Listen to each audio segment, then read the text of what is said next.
Δεν έχεις δει πιο χαζό και παράλληλα πιο όμορφο ζώο στη ζωή σου. Έστα πόσο cute είναι!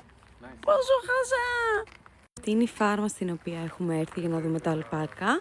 Είναι 30 λεπτά έξω από το Όσλο και σε λίγο θα πάρουμε ο καθένας το δικό του αλπάκα και θα πάμε για βόλτα. Αυτό είναι πολύ θυμωμένο το καφέ. Να το πεκτάρω. Τι πουλάκι μου είσαι έτσι θυμωμένο. Και αυτό είναι λίγο περίεργο, είναι η αλήθεια. Αυτό είναι έτοιμο να φτύσει, νιώθω. Πέρα είναι όπου κρατάνε τα κορίτσια μόνο, apparently. Στα τι κιούτικα που είναι, στην αυτή την όμορφη. Λοιπόν, αυτός είναι ο Κριστιανό, αυτό θα είναι το δικό μου το αλπάκα και αυτός είναι ο Edward που είναι του Γιώργου. Αυτός είναι ο Αλέξανδρος, ο Αλεξάνδερ, είναι ο μεγαλύτερος. Είναι 85 κιλά και θα τον πάρει ο Κυριακούλης. Pure muscle, 85 κιλά. Πεκτούρα. Edward, Γιώργου, δώσ' μου κούκλας. Φίλε, πόσο ακραίο να έχεις το αλπάκα σου και να το πηγαίνεις βόλτα. Στο τι γλυκό, αυτός είναι ο Κριστιανό μου. Μπράβο Κριστιανό, είσαι πολύ καλός. Πας βόλτα και είσαι πολύ καλό παιδί. Μπράβο σου. Γιώργος με Edward. Τι γίνεται, ξανθός άγγελος. Γιώργη, είσαι τέλειος με το αλπάκα σου. Κριστιανό, πάμε.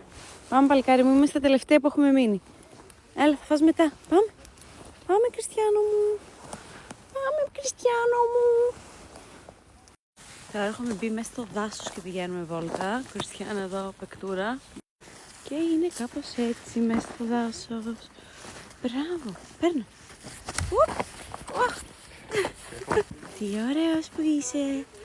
Πας βόλτα στο δάσος. Κούκλος. Α, τι ωραίος που είσαι με το αλπάκα σου. Το κιούτικό σου το αλπάκα. Προσπαθήσω τώρα να βγω selfie μαζί του. Μας έδειξε έναν τρόπο ο κύριος εδώ πέρα για το πώς μπορείς να βγεις φωτογραφίες με τα αλπάκα. Αλλά ο κύριος τρώει, οπότε δεν μπορώ να τον ενοχλήσω αυτή τη στιγμή. Ναι! Αστοράκο, πόσο θα φας?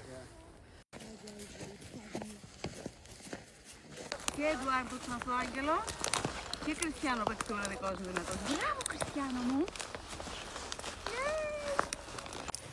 Ωραίος! Τώρα γυρνάμε πίσω να τα αφήσουμε.